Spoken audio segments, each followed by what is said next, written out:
Lalu kapan kita memulainya? Akhal Islam a'azzakumullah. Pada asalnya boleh kita memulai di tanggal 2 Syawal. Namun banyak ulama memakruhkan demikian. Seperti yang ditanyakan oleh Imam Abdul Razak kepada Ma'mar bin Rashid dalam kitab Musannafnya.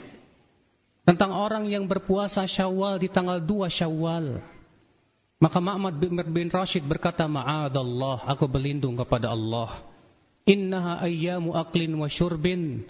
Itu hari-hari yang masih untuk makan dan minum, artinya masih suasana lebaran. Hendaklah seseorang berpuasa ketika mendekati ayyamul bid. Itu mendekati hari-hari, ketika matahari atau ketika bulan itu mendekati purnamanya. Imam Abdul Razak As-San'ani juga pernah ditanya tentang masalah ini. Bahwa ada orang yang langsung berpuasa di tanggal 2-nya. Beliau berkata, aku sangat tidak suka itu. Syekh Muhammad bin Mukhtar Asy-Syamqiti berkata, hal ini menunjukkan bahwasannya tidak disukai oleh ulama salaf terdahulu. Ketika suasana lebaran masih ada, kita kemudian sibuk dengan berpuasa. Mengapa demikian? Karena ini dikiaskan juga dengan hari raya Tasyrik. Ketika seseorang beridul adha di tanggal 10, kemudian di tanggal 11, 12, 13 dianjurkan oleh Rasulullah sebagai hari makan dan minum. Mengapa itu masih suasana lebaran? Masih suasana hari raya. Dan kita sangat dianjurkan memperlihatkan kegembiraan kita dengan hari raya kita. Maka dari itulah para ulama salaf terdahulu tidak menyukai orang yang langsung memulai puasa Syawal di tanggal 2, di tanggal 3. Karena apalagi di masyarakat kita biasanya ya akhi, seminggu setelah lebaran itu masih suasana lebaran. Maka tidak disukai oleh para ulama salaf untuk berpuasa pada waktu-waktu itu.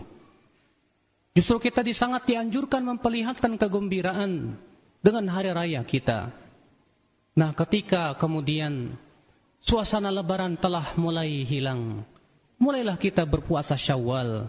Karena itu yang ditunjukkan oleh athar, oleh salafus saleh terdahulu. Oleh karena itulah yang kita lakukan, dan sebagian kaum muslimin lakukan, langsung berpuasa di tanggal 2, di tanggal 3. Tidak sesuai dengan hadis salaf, tidak sesuai dengan petunjuk salafus saleh terdahulu. Ya akhal Islam a'azzakumullah wa iyyakum. Bahkan juga tidak sesuai dengan tujuan daripada hari raya itu sendiri, agar umat Islam bergembira dengannya.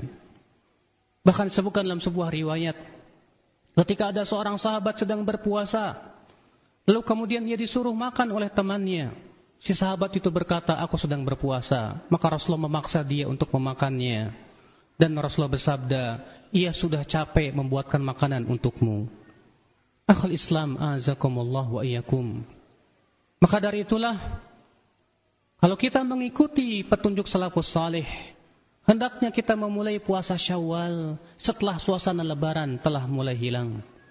Maka pada waktu itu kita mulailah puasa Syawal.